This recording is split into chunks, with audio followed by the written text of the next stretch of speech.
Welcome back to Comics Are Dope. I'm BJ Kicks, and this is episode 24 of Comics Are Dope, the podcast. I'm really excited for you to hear my conversation with comic book writer David Pepose.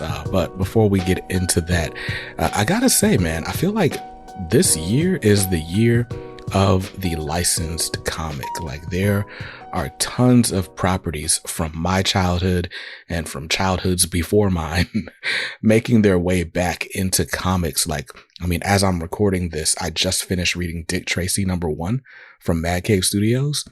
Really, really good stuff. Dynamite just released a bunch of covers for Powerpuff Girls #1. We're about a week away from Free Comic Book Day right now.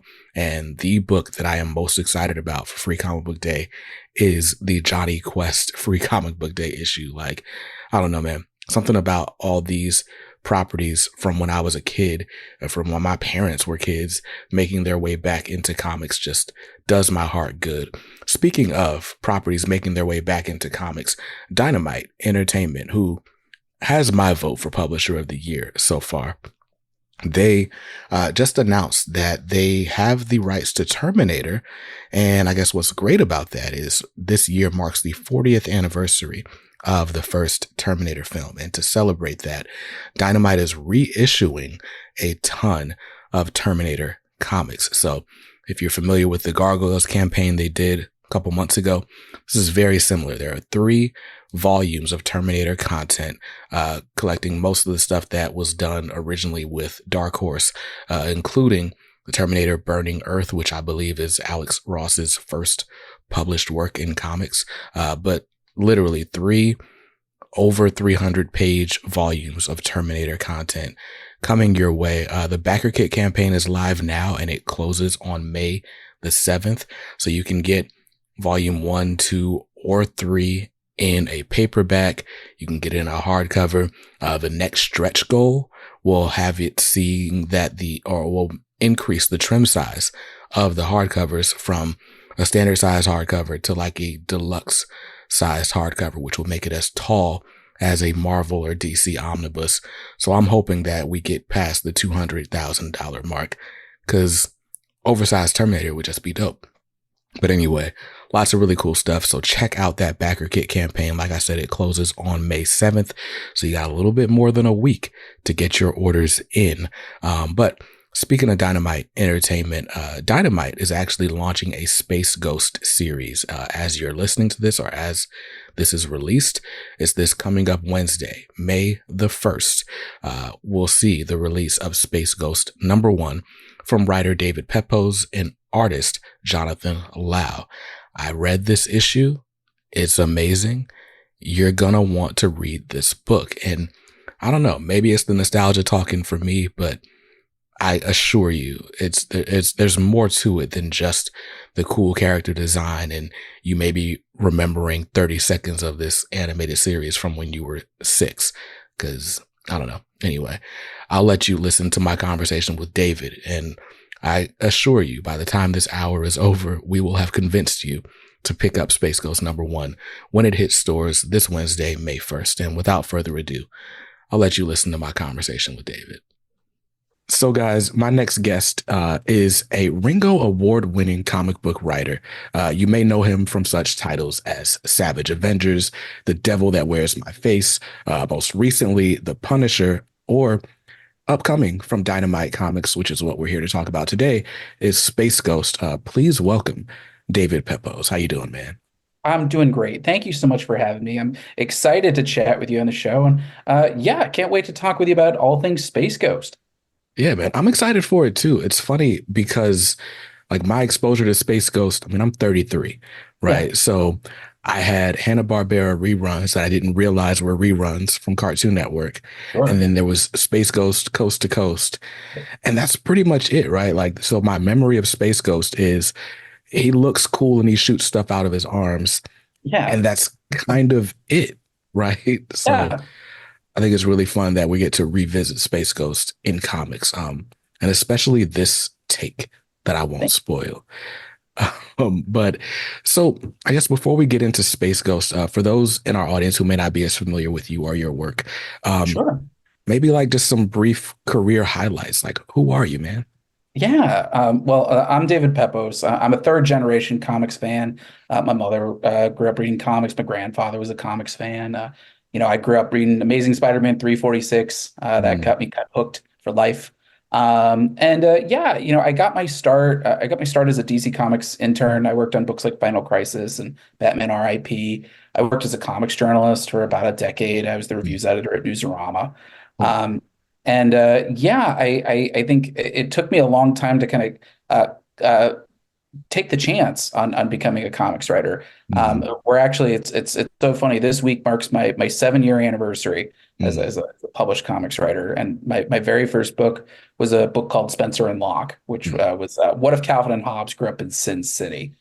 And people seem to really respond to that book, and so I've been writing ever since. And so I've been lucky enough to work on titles like Scout's Honor over at Aftershock, The Devil That Wears My Face over at Mad Cave.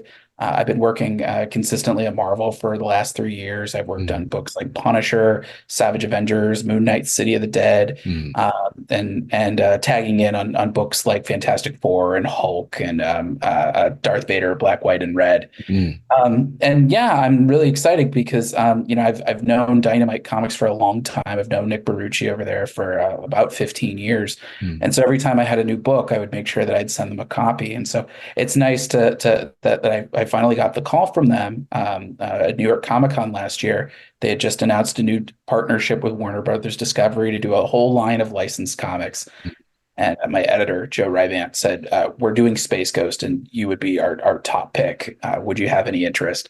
And yeah, the character is really cool. I mean, if you don't know who he is, he's basically what if Batman fought crime in the Star Wars universe. And mm, I thought there's so many cool things that could be done with a character like that, a character who hasn't had a whole lot of comics exposure besides really kind of a handful of miniseries. So it mm. really felt like unexplored territory, and I've been very, very excited with what we've been doing on Space Ghost so far. Yeah, no, it's really fun. I got to read a preview of issue one, and no spoilers coming from me, but you guys definitely want to check it out, right? Like, because again, my exposure to Space Ghost, like I knew who he was, I'd seen him. Like I remember, like maybe just I'm old. I guess I'm not that old, but I feel old talking Yeah, about the way reruns used to work, sure. right? There was a time when you couldn't just pick what you were going to watch on TV, right? Yeah, Like you yeah, knew what channel you wanted to watch and what might come on. And, right. unless there was a set programming block, you never knew what was coming during that time, right? So Yeah. some of my favorites as a kid, Flintstone Kids would come on like in the Mhm. middle of the school day, a Yep. pup named Scooby Doo. But Mhm. you would get like these super random, like Hanna-Barbera shows, Yeah. Wacky Races, Mhm. Penelope Pit Stop, Dastardly and Muttley, all these things, right? Yeah. But every now and then you'd get Johnny Quest or you'd get Space Ghost. Yeah. And Space Ghost just had like this, they were really short episodes. I went back and Mhm. watched some on YouTube. I never realized how little happens in a Space Yeah. Ghost episode, right? But 5 minutes a pop. Yeah. right. And so it's like they basically there's like a villain of the week Mhm. or a villain of the hour, I guess. He's got some plan to take over the Yep. galaxy, and Space Ghost just comes in and thwarts that plan. Yep. you know, Yeah. I think the cool part about Space Ghost is one, his design, right, by Alex Toth, right? Like 100%. the dude just looks cool. Um, but then the other thing is Space Ghost has a bunch of sidekicks. So you've got like the brother and sister, and they've got like a pet monkey. Yep. Like, and that's Yep. just like what? Like, I don't know. As a kid, it just Yeah. spoke to me. Like, there's Yeah. not, I don't know. It's weird because I grew up in the 90s. So we've got Batman the animated series and Spider-Man and all this stuff. Yeah. But Space You're just Ghost vibing was on just, Space Ghost. yeah, it was dope. I think you hit the nail right on the head. I mean, I think Space Ghost, is endured for as long as he has, exactly based on the design and the vibes. Mm, Uh, and I think that's the thing that really drew me to this project is Space Ghost has all the ingredients of an A-lister. I mean, right. you've got the Alex Toth design, which is, you've got the sort of the Batman style cowl, but then it turns into this like wavy yellow cape, and then you've Hmm. got the all white suit, which really cuts like a nice contrast against like kind of the Flash Gordon-y sci-fi Hmm. backdrop of every Right. episode. And then you've got this amazing array of powers. He's got his power bands, which give him power over fire and ice and lasers and force fields, Mm-hmm. and also his invisobelt, which allows him to turn invisible to make him an actual space ghost. And then I think you said something really interesting. Was yeah, he's got the trio of sidekicks. He's got these twins, Jan and Jace, and their pet monkey Blip. And Mm-hmm. that really stood out to me for my take on Space Ghost is if you have somebody like Batman, for example, he's got Mm-hmm. Robin, but like Batman often has adventures on his own. Like there's a degree of accessorizing when it comes to Mm-hmm. kicks, and I think it gets reinforced by the fact that it's generational. Yeah. You'll always have a new Robin, Mm-hmm. but that means oftentimes you can still get a Batman story that feels like a Batman story without a Robin in it. Mm-hmm. But I don't think that's the case for Space Ghost. I think having three sidekicks, that's that pattern. That's I think a very deliberate statement. And Yeah. at the time, I think it was really smart. It was a way to kind of bring in younger viewers. If Mm-hmm. you're a young boy, you can relate to Jace, and if you're a young girl, it's not going to be like, oh, this is boy stuff. You're like, oh, there's Jan. Like Right. I can relate to her. Mm-hmm. And then, yeah, having a pet monkey. I mean, that was sort of the style of the time in the Silver Age. But also, it really struck me as such a deliberate choice. You could have had any animal mascot, but you choose a monkey. Mm-hmm. And so when we were developing the series, I had a quick thought of like, should we include Blip? And I realized like, well, if we don't, it's like making a sundae without the cherry on top. It's like it's such a deliberate choice. And then you Right. top all that off with like this amazing rogues gallery. I mean, Mm-hmm. Alex Toth was just throwing out fastball after fastball, where even though the episodes don't really have a lot of character development, Right. you still get like a set of vibe based on Mm-hmm. each of these villains, based on sheer design. You have somebody like Zorak, who's like a homicidal praying mantis, or you have Metalis, who's kind of got he's got this armor that covers up any features that you might recognize him in. You have like Creature King. I love that big-headed weirdo. Like all these characters. Brack, who he's got the mask, the face that looks like almost like really unsettling. Right. Uh, and the fact that I think he's got every bit as of iconic a rogues gallery as somebody as Batman or Mm-hmm. Spider-Man or the Flash. But the thing is that the advantage that I have on this book is Spider-Man and Batman and the Flash, they've spent 60 plus years examining all of those rogues. Whereas for Space Ghost, the original cartoons really only had them for a couple of episodes each. And they've made sporadic appearances in some of the comics. Mm-hmm. There was Zorak that appeared very briefly in Joe Kelly's run, his origin story on Space Ghost, or Metalis showed up a bit in Mm-hmm. Future Quest Presents by Parker. But the fact that like none of this has really been explored, especially in the comics medium, it was irresistible. I was just like the ability to take all the lessons that I've learned at places like Marvel and Mad Cave and Aftershock, and to apply them to a brand new universe that I could kind of build up from the ground up.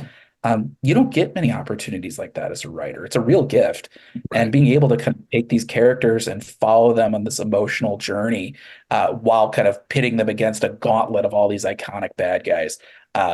Yeah, it's such a fun opportunity. For sure. So you mentioned like just the sort of the brief comic history that Space Yeah. Ghost has. So your series, is it sort of wiping the slate clean? Are you kind of walking or tiptoeing around what's come Brand new before? continuity, brand new jumping on point, and that was for a couple of reasons. Some of that was pragmatic. I wanted to Mhm. make sure that nobody needed to do any homework to read this series because I think there's a whole generation out there that doesn't know who Space Ghost is, or they only know him as the talk show host from Coast to Coast. And Right. so I wanted to make sure that like, no, we're returning Space Ghost to his roots. We're taking that classic sci-fi superhero vibe, but instead of sort of the Silver Age camp of the 60s, which Mhm. was very product of its time, we're taking all those vibes and we're sort of reimagining them as what if this came out in 2024? Mhm. What are the storytelling sensibilities behind that? So I wanted to make sure that it was a very clean jumping on point for anybody, that you didn't have to watch any of the original episodes, you didn't have to read any other comics, but also I think from an ethical perspective, we're working with Dynamite Entertainment. They have Mhm. the rights to Space Ghost, and so I didn't think it would be right or possibly even illegal for me to be like cribbing continuity from another publisher. Mm. So just I figured it was easier to just kind of just say, okay, wiping the slate clean, brand new starting point. And that way it also kind of gives us a lot of wiggle room to really take these characters and expand upon them in like really cool and interesting ways. Yeah. Particularly the villains. Like I said, you have the vibes and you have the design. So Mhm. for me, I rewatched every single episode. I took very detailed notes on everything. And I thought, what about these characters appeals to me?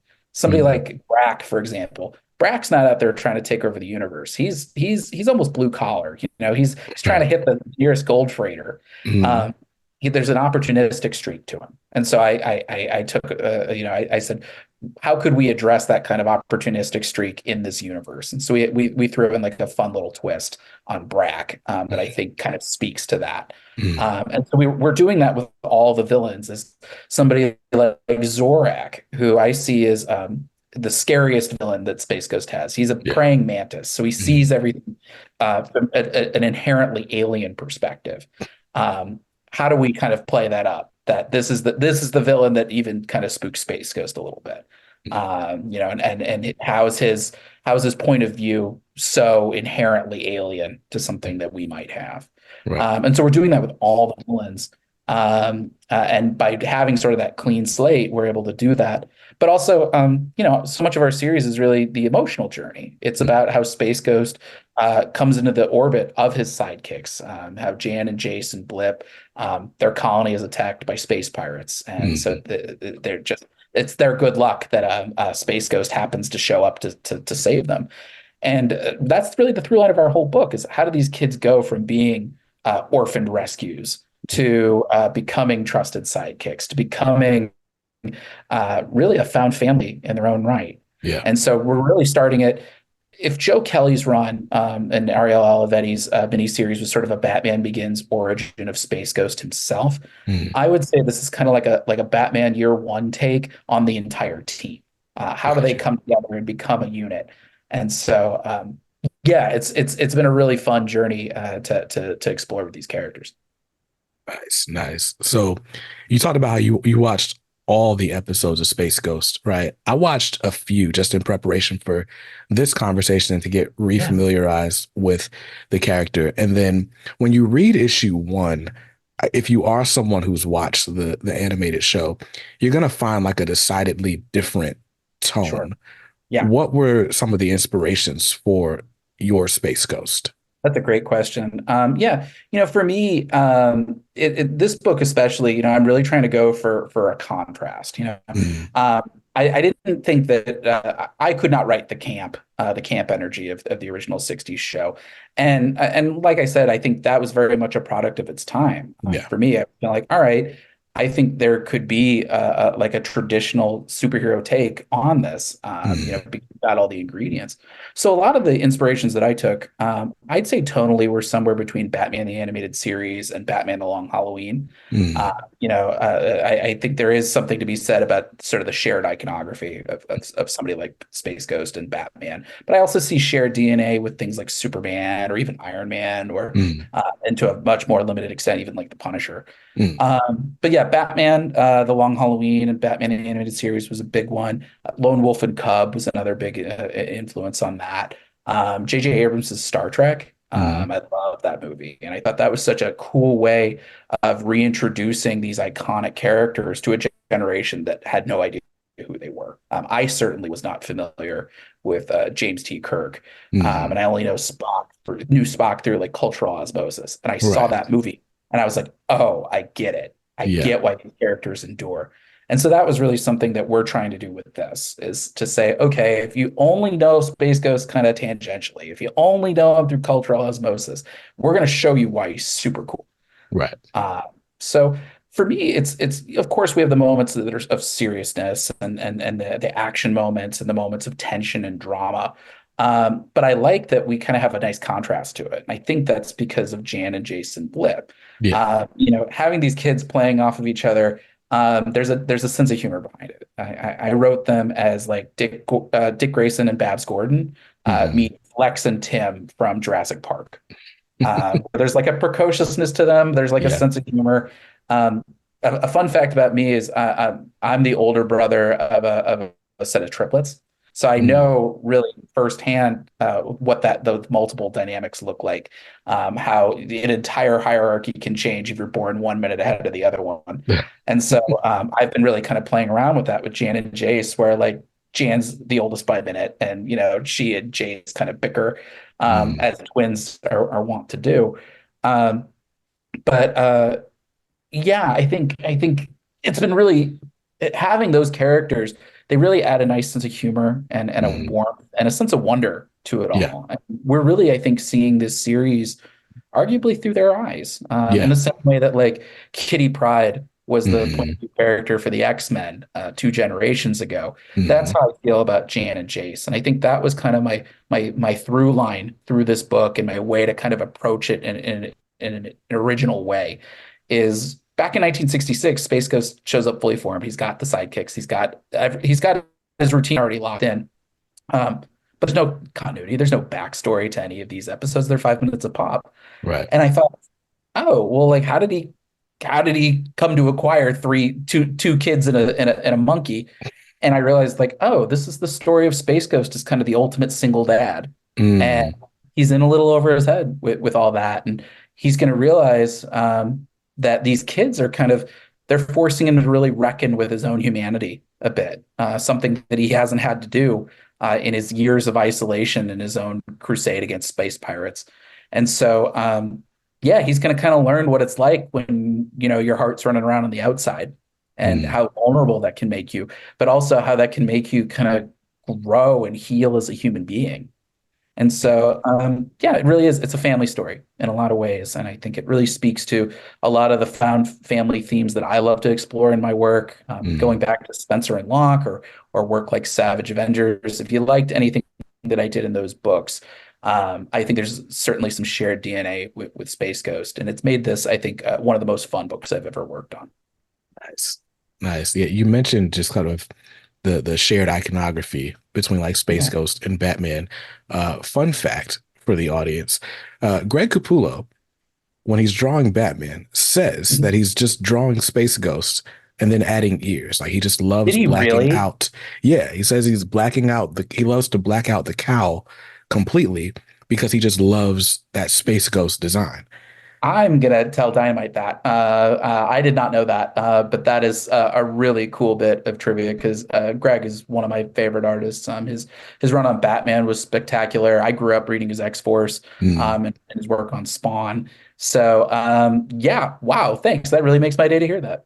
Oh, no problem. No problem. So, it's funny 'cause like I said, you mentioned like what that kind of has in common and just the even being inspired by Long Halloween, right? So, Yeah, the artist on this series is Jonathan Lau, yeah, and there's no way for me to spoil the art on a podcast, right? yeah, But when you guys see this book, like it's wow. There's a page when Space Ghost appears, and it reminds me so much of The Long Halloween, right? Like yeah, my favorite part about Tim Sale's artwork in Long Halloween yeah, specifically is how Batman is almost always like the biggest, most imposing, scariest thing on the page, right? And you yeah. really get this sense that whoever the villain of the week is terrified by his presence. And that's exactly the type of entrance that Space Ghost makes in this book. Yeah, that's boy, you nailed it right on the head. I had not made that connection with Jonathan and Tim Sal, but I think you're dead on. Mm, I think Jonathan, I've been a huge fan of his. He worked on a Green Hornet relaunch with Kevin Smith hmm about this was 15 years ago. Wow, time flies. And that was my introduction to Jonathan's work. I think he's just a powerhouse of an artist. He has a really fun sense of movement and energy hmm to everything. And you only saw the first issue. I can tell you he's got a sequence in issue 2 that honestly like is already head and shoulders above anything else he's drawn. mm, Um, yeah, he does these great explosive blockbuster moments, yeah. showing the power that Space Ghost has with all of his technology. But he's also able to switch gears to these really nice human moments. hmm We've got a really emotional beat at the end of issue one, with Jan and Jace as they, without spoiling anything, kind of, they're coming to terms with like, their life has changed pretty unimaginably in the span of only, a couple of hours. Hmm. And Jonathan, I think, really understood the assignment that this is an ensemble book. It Yeah. would be so easy to relegate the kids as background characters. It would be Hmm. so easy to just view them as accessories or just be like, well, all the spotlight in Space Ghost. But Jonathan knows how to share that spotlight with all the Yeah. characters. I think if you fall in love with these characters in the way that I hope you will, I think it's Jonathan doing a lot of the heavy lifting there. Yeah. He's making the characters really stand out, and he's making them look really emotional. And yeah, I think he's doing the work of his career on this book, Mm. quite honestly. And he's working with Andrew Dahlhaus on colors, and Jonathan and Andrew have worked together in the past. They're a real well-oiled machine. I was lucky enough to work with Andrew last year on a Miles Morales short. Mm. In Carnage Reigns Alpha. So I know full well, what a talented professional that Andrew is. And so the two of them working together, it really is, it's a nice kind of alchemy. I just saw the colors on issue two, or I think a good chunk of issue two this week, and Mm. Andrew's doing stellar work on it. And then we're kind of rounded out by Taylor Esposito, our amazing letterer. I owe Taylor a great deal. He and I have been friends for a long time. He introduced me to my very first colorist, the late Jason Smith Mm. on Spencer and Locke. And so I really do owe Taylor my career. So, but with the exception of a two-page anthology story that hasn't seen the light of day yet, Taylor and I had never worked together before. And so Mm. it's nice to finally kind of actually get to do that. And Yeah. just in the same way that a colorist can really elevate line art, a good letter can really elevate dialogue. And Yeah. Taylor does such a great job at kind of adding, making sure that my one-liners connect, but also adding like a nice little bounce, a little cartooniness to some of the more explosive beats.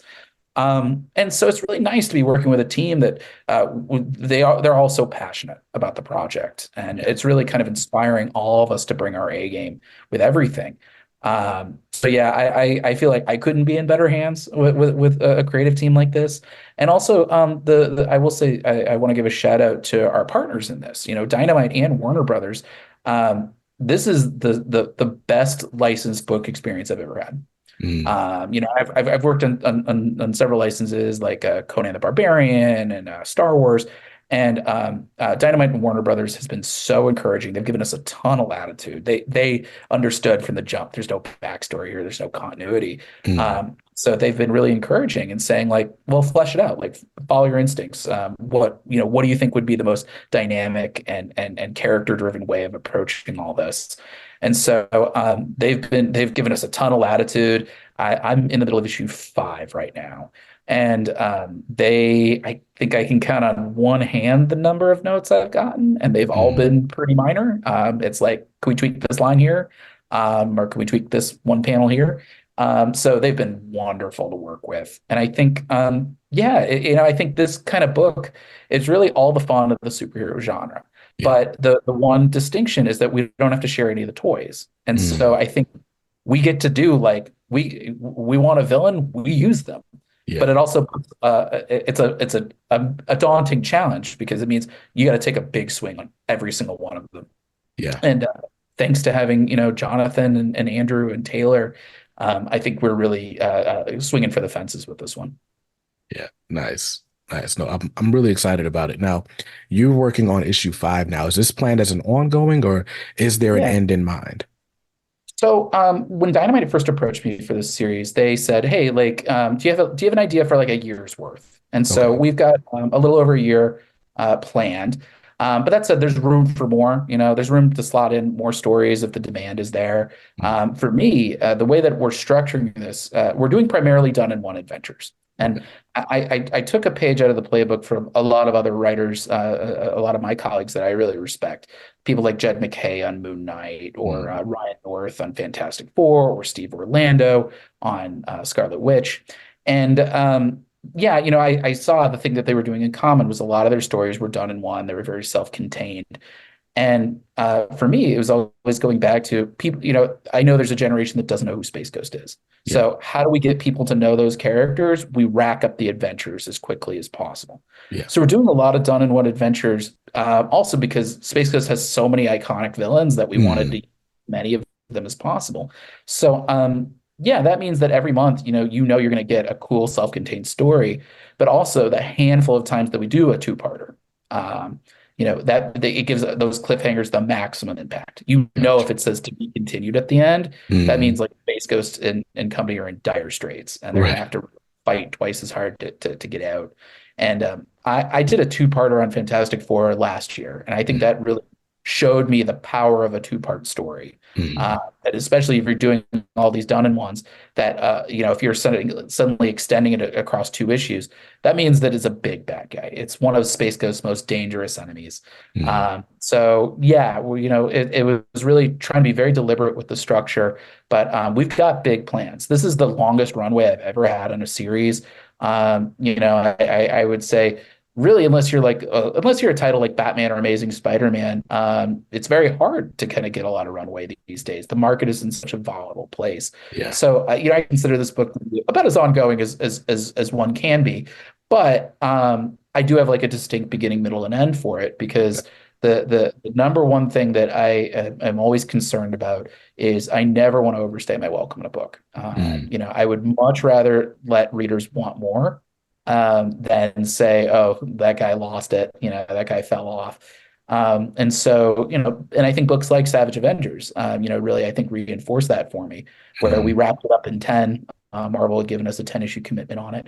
And I was so happy with how it ended, but I was even happier with seeing how many people said, oh, we would have loved to see more. Yeah. And that's how I always want to go out. I want to go out while we're still on top, rather than people being like, okay, we're done with this guy. Right. Thank God he's off the book. But yeah, we've got some really cool plans with it. And I think it also speaks to having a character like Space Ghost where we don't have to make him endure for 60 years. Yeah. We don't have to write stories in a way where it's the illusion of change. We really Mm. are able to give him like a full, thorough character arc. And so I think by the time that we do wrap the series, when we inevitably do wrap the series, I intend to leave Space Ghost in hopefully a better place than when he starts out. Yeah. No, I mean, again, just from issue one, it's an amazing start, right? Thank you. It's my favorite iteration of Space Ghost so far. Um, so you were talking about just sort of the research you've done, right? Yeah. You've read all the Space Ghost, you've watched all the Space Ghost. In the research, what was maybe the most surprising or fun fact that you Ooh, found about him? that's a great question. Let's see. There are a handful of things. I think honestly, it was kind of watching Jan and Jace. Mm. It's one of those things to have a character like Space Ghost himself. He was kind of fully fleshed out, and that character makes a lot of sense to me from like an iconography perspective. Mm. But seeing Jan and Jace, they were actually pretty fully formed in personality, and you can kind of like that dynamic makes a lot of sense to me. Mm. And we're sort of taking a lot of that dynamic, but kind of bringing it into the 21st century. We're sort of scrubbing off maybe some of the little more dated elements. But for example, Jan's the thoughtful one. And I think she's in a position that a lot of only girls are in, where like she's expected to think things through because like the dumb boys in her family are not going to do so. Right. But I took it as, in our interpretation is like that, she's kind of feisty. Like she's very assertive. She knows how to put her foot down. She's the one who tells off Space Ghost to his face. Uh, Mm. and Space Ghost, he'd rather fight the asteroid field than deal with like the wrath of like a 13-year-old girl. Right. Uh, we wanted to give her some teeth, so she's a crack shot with a blaster. Mm. Like she's the one who did blaster training on Space Colony Omicron. So you don't want to mess with Jan. Mm. And then meanwhile, Jace, I think at the time in the 60s, it could occasionally be like a little misogynistic's too harsh of a word, but Yeah. like a little patronizing towards the women. Yeah. And Jace, I think, occasionally did that. And so for me, I wanted to kind of recapture that as more of it's the kid brother energy, even though he's a minute Hmm. younger. He's sort of he's the impulsive one, he's the goofy one, he's the one whose emotional maturity is probably closer to Blip's than it is to Jan's. Hmm. But I see it also as Jan and Jace being kind of like yin and yang. Yeah. Jan feels like she has to be responsible to keep her Hmm. family together. Whereas Jace feels like he needs to be the one that brings up the morale. He Hmm. needs to be the one who cracks the jokes, who tries to make people laugh.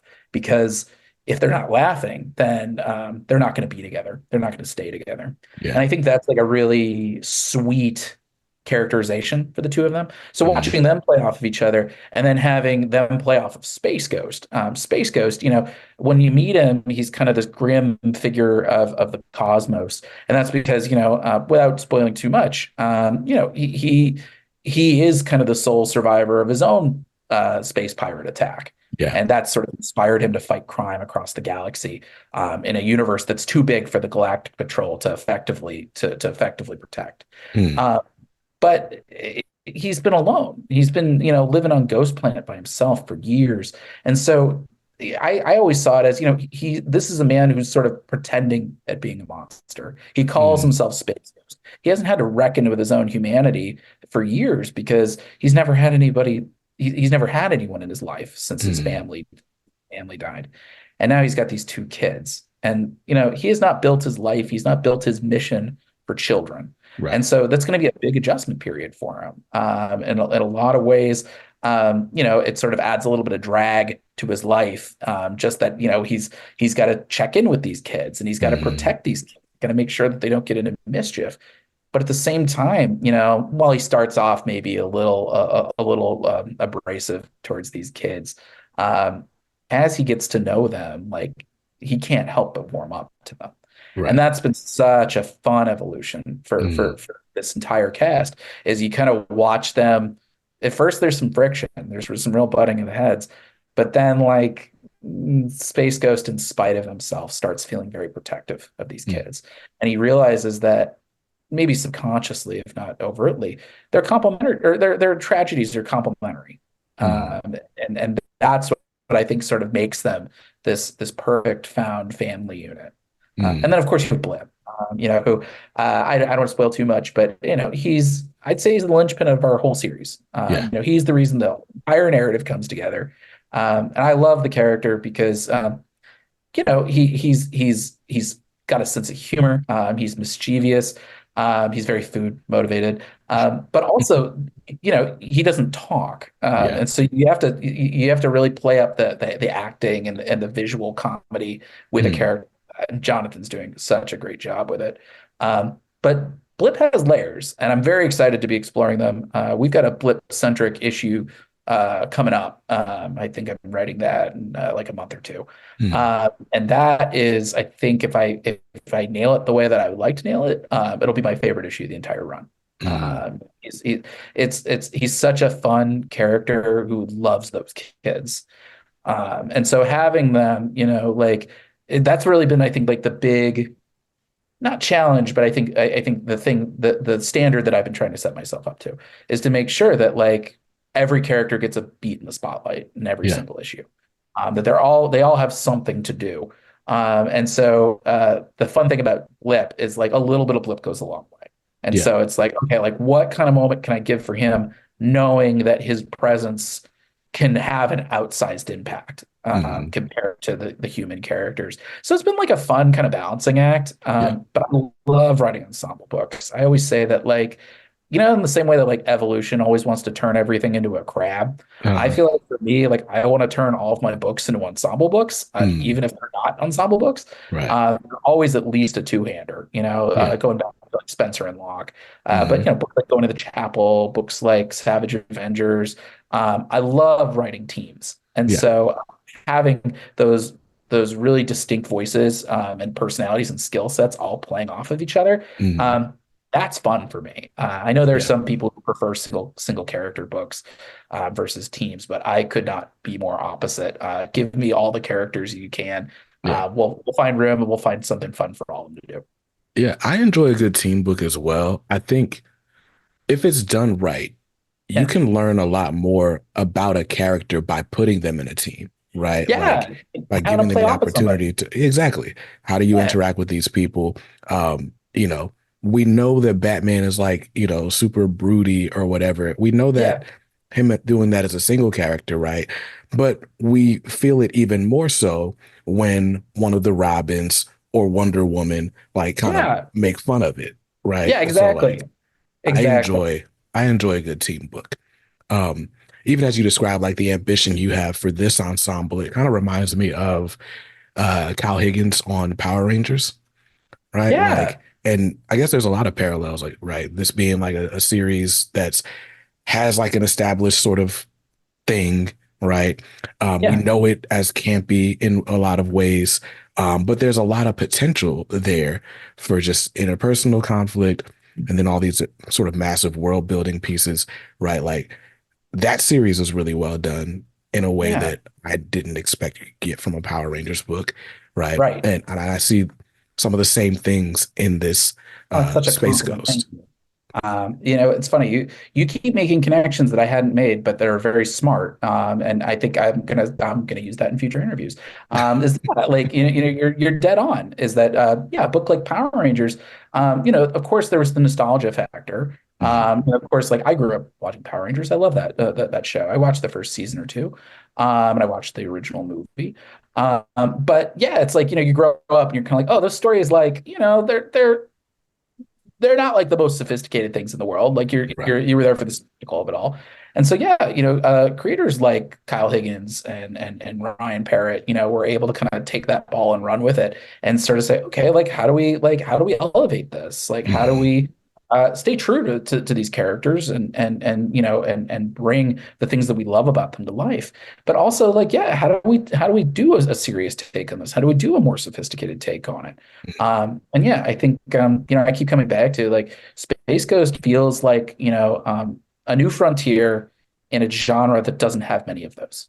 Yeah. Most superheroes have been kind of colonized, at length, and really, reinterpreted over and over and over again across a variety of not just comics, but film and television and video games and action figures. And Space Ghost, not really. Mhm. You've got the original series and then Space Stars, the revival, Mhm. in '81. But otherwise, yeah, it's reruns and then it's coast to coast. Yeah. And then a handful of superhero takes, between Future Quest, or between the Joe Kelly run, and Future Quest Presents, and then sort of the jam band in the original Future Quest series that Jeff Parker did. Yeah.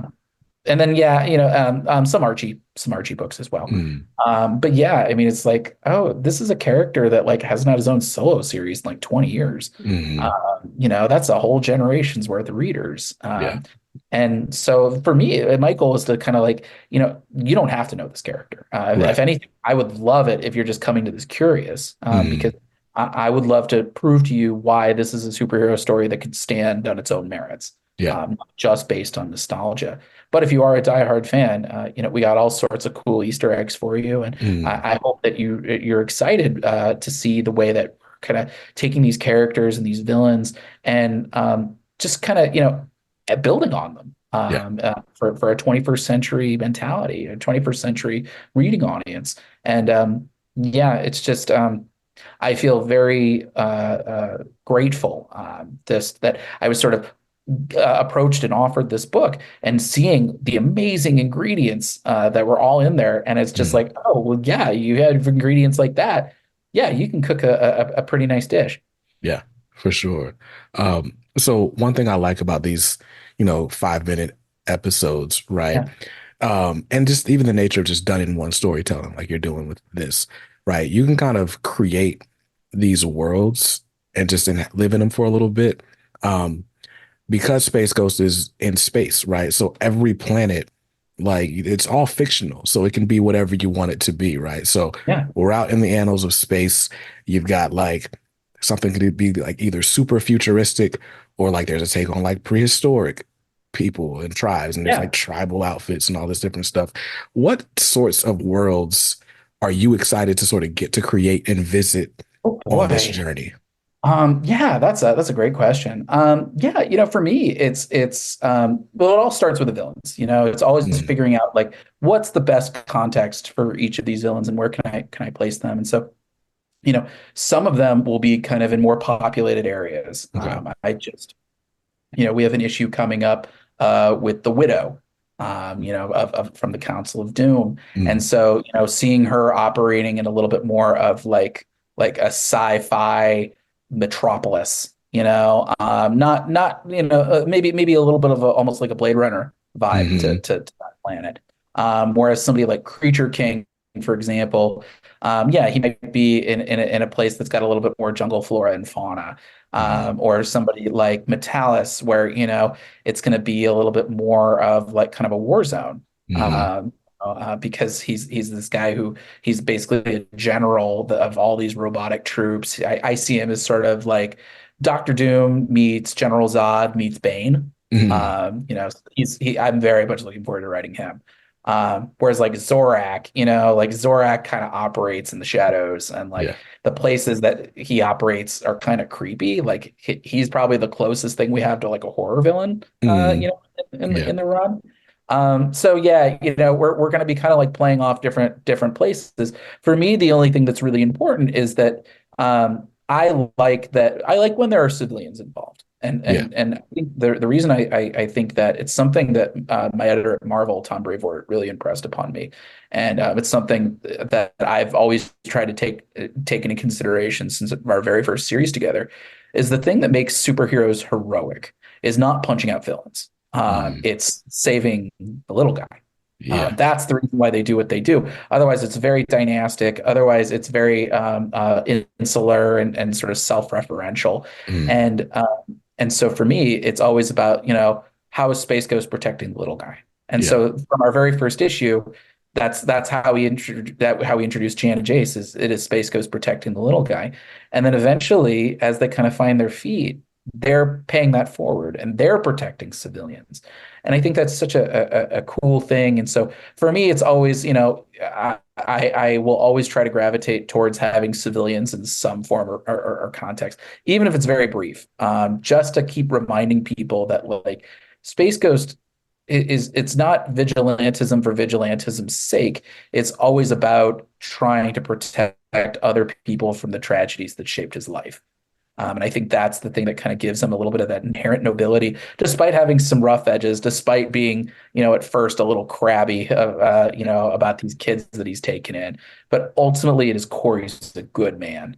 Yeah. And so, yeah, I think that's something that will certainly be will play into the types of planets that we're in. I don't know if we'll ever see. Well, sorry, I'm thinking about it real quick. My outline. Um, yeah, I mean, I think the most uninhabited planet we'll probably see is Ghost Planet. Mm, We've got some fun stuff planned for Ghost Planet. I really wanted to make sure it kind of lived up to the name a little bit, and so yes, so you will see all sorts of cool like spaceship graveyards on that planet. nice. But yeah, it's yeah, you really kind of hit it on the head that that's the cool thing about Space Ghost is you can tell all sorts of stories. All Mm, you can play with different genres and different tones and different influences, and they all feel organic. And right. uh, that's sort of the stuff that I love to do. I get very restless, and so the idea that I can tackle a book that I'm going to say, I feel like writing a heist issue this month, and so Mm, I do. And I'm just going to say, you know what, I could go for a little bit of like a horror tinged vibe this time. All yeah. right, let's do it. Or just like, oh, hey, like I want to write a good old fashioned bank robbery. Right. What's a character that I can do for that? And so being able to do stuff like that, and it all feels like legit, that it doesn't feel like I'm going like way out of left field. Right. Uh, yeah, you don't get many books like that. So, it really it encourages me to really kind of take that ball and run with it. Yeah. Nice. So, Space Ghost #1 is out May 1st, 2024. So, got a little bit of time. This episode will probably come out right before. So, definitely Sure. go run to your comic shop and grab it. I pre-ordered 3 covers I because appreciate that. the A cover is amazing. I think my favorite objectively is the Michael Cho cover Hmm. I've because heard it a just lot of people say that. It That's my just son's favorite. Yeah, he did such a sensational job, and I believe he's on. I think he's scheduled for 12 issues. I think he said. So, you if you like Michael Cho, you'll be well fed for our series for sure. when you see it, it's the cover that just looks like the animated series the Yeah. most to me. And all the sidekicks are on it, like just is Yep. amazing. Um, and then there was like this unlockable variant that had an Alex Toth like character design Yeah. sheet. So I pre-ordered that one. I don't need three copies of the same book, but I'm doing it, right? And you Well, should I appreciate do it. the same. No, I listen. The thing is I want people to show Dynamite and Warner Brothers that there's a demand for this book, and I Mm, think I know Dynamite was saying like they think this thing's going to sell out. They're pushing retailers like up your orders because like I yeah. think you need them. But yeah, I think this is the kind of superhero story that everybody says they want. Mm, They say they want the done in one stories. They say they want, a long running creative team. They say they want kind of like a big meta arc to kind of connect everything together. mm, But they also want stories that aren't just like totally, that aren't as beholden to continuity, that are accessible for people to read. And, we're listening. yeah. This is exactly all the input and consideration we're putting that into this book.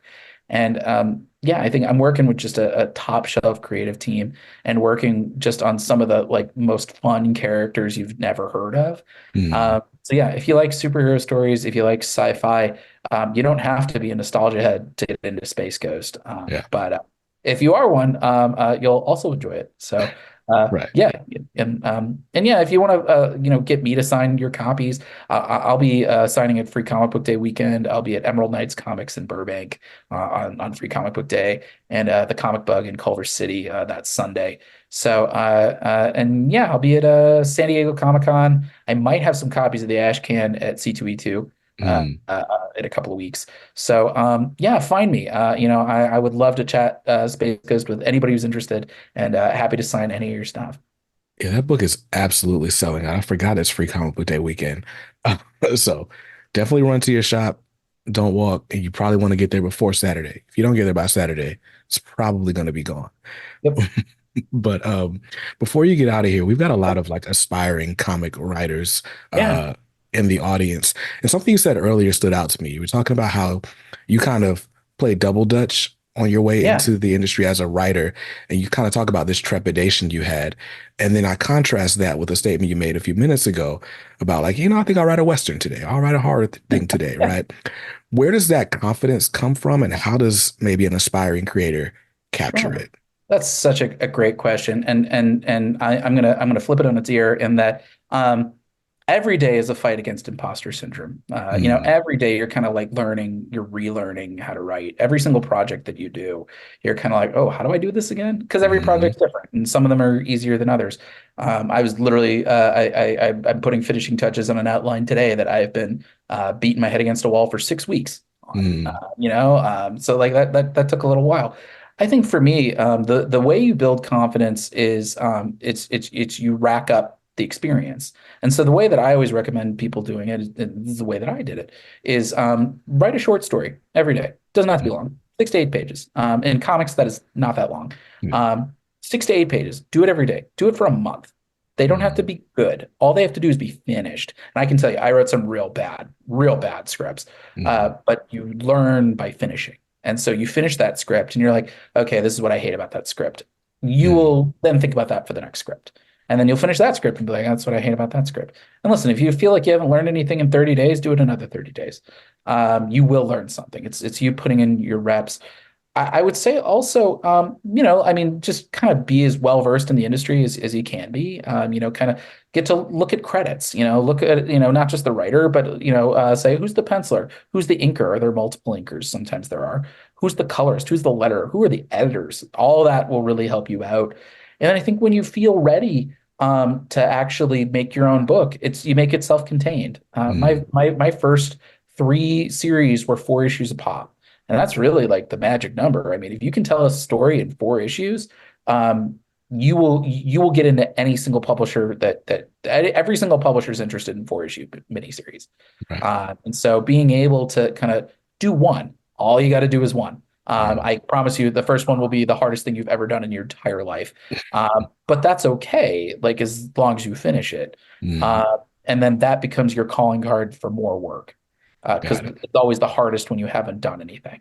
Yeah. And there's an argument to be made, if you want to dip your toe into the pool with that, anthology work. There's a lot of anthologies out there. But I think it's just you start small, you get your reps in. And if you're feeling stuck, what inspires you? What are you interested in? If you like, my favorite movie is Memento. Mm, And so that was a big influence on my first book, Spencer and Locke. Or, are you into sports? All right, what's a sports movie that you can draw from? Or do you want to write something, about like a sci-fi sports team? That's all mm, valid. Um, and I guess the other bit of advice that I have is you're allowed to write out of order. I do it all the time. Just because you read something sequentially does not mean you have to write it that way. If mm, you're thinking about a car chase today, write that car chase. The worst case scenario is you will find out pretty fast, oh, all I got is a car chase and there's nothing to this concept. But right. more often than not, you'll find out that like anything is better than a blank page. You Mm, can, and heck, if you spend all day writing something, and even if you toss out 95% of it the next day, you have still written something. You've still written all the crappy words out in time for you to start writing the good words. So, yeah, I mean, there's all sorts of amazing resources out there as well. There's books like Sid Field's screenplay, Stephen Pressfield's the War of Art. mm, It's amazing. It's a must read for anybody who wants to do a creative field. Brian Bendis has an amazing book in writing comics, as does Peter David. If you really want to get nerdy into the weeds of it, Laus Egri, The Art of Dramatic Writing, mm, very good work on characterization. And there are classes for this sort of stuff too. I'm a big proponent in comics experience. Andy Schmidt runs that program. He was the editor on or on Annihilation, mm, when the Guardians of the Galaxy first debuted, yeah. the movie cast. He does classes on writing. He does classes on penciling, inking, coloring, lettering. And so if you can afford those classes, they are real. It's a great way to kind of learn the craft and get Mm, some nice feedback. But you don't need any of that. I mean, honestly, at the end of the day, all you need is a pen and paper. You can draw your own stuff. You can Xerox them. You can make zines. You can go to cons. You can go on the internet and find, an artist anywhere around the world, and put stuff together. It's a garage band mentality. mm, Uh, and I will tell you, as somebody who tried every stable job in the book before I kind of dipped my toe to the deep end of the pool and accidentally fell in mm, with my first book. Uh, it's the hardest job I've ever done, but it's the mm, most fulfilling job I've ever done. I would never, I mean, I bleed this, I bleed Comics Inc. I would never in a million years have expected that I would be where I am today, but I'm so grateful every single day. And if I can do it, anyone watching can do it. Yes, keep writing. Just get it done. That's my advice. Anything is better than nothing. So, good luck with everybody. nice. That is amazing advice, man. Thank you. Yeah. Thank you. So again, Space Ghost is out May 1st, Space Ghost #1. And then The Devil That Wears My Face, you've got issue Yeah. 6 is out the Issue six. following week. Yes. Yeah. For those who haven't read that book, it's my first horror book. I'm so proud of it. It's Face Off meets The Exorcist. It follows Father Franco Vieri. He's an 18th century Vatican priest grappling with a real profound crisis of faith. Mm, He's called by his superiors to perform an exorcism on the son of a Spanish nobleman. And unfortunately for him, the ritual backfires. So he is stuck in a stranger's body while the demon known as Legion has taken over Vieri's body to wreak havoc back at the Vatican. Super fun horror book. Alex Cormack is on art. He's doing the work of his career. I think one of the best horror artists of his generation. mm, Uh, and yeah, we've been kind of tearing a bloody path through the streets of Rome throughout our first 5 issues, and it's all coming to a head in issue 6. We've got a really fun twist that nobody's guessed yet, that I think turns the whole series on its ear. So I can't wait for people to read it. It's when you read it, you'll sort of see like why this book is so personal to me, why it's so near and dear to my heart. But yes, you can pre-order issue 6, and I believe issues 1 through 5. I'm sure you can back order from Mad Cave Studios. Just tell your local comic shop you want the book, because yeah, I would say even if not for me, Alex is just doing such sensational work that you really owe it just to see what a modern horror master looks like. Nice. Well, David, I really appreciate you taking time Oh, to it's my talk to pleasure. us about Space Ghost and everything else.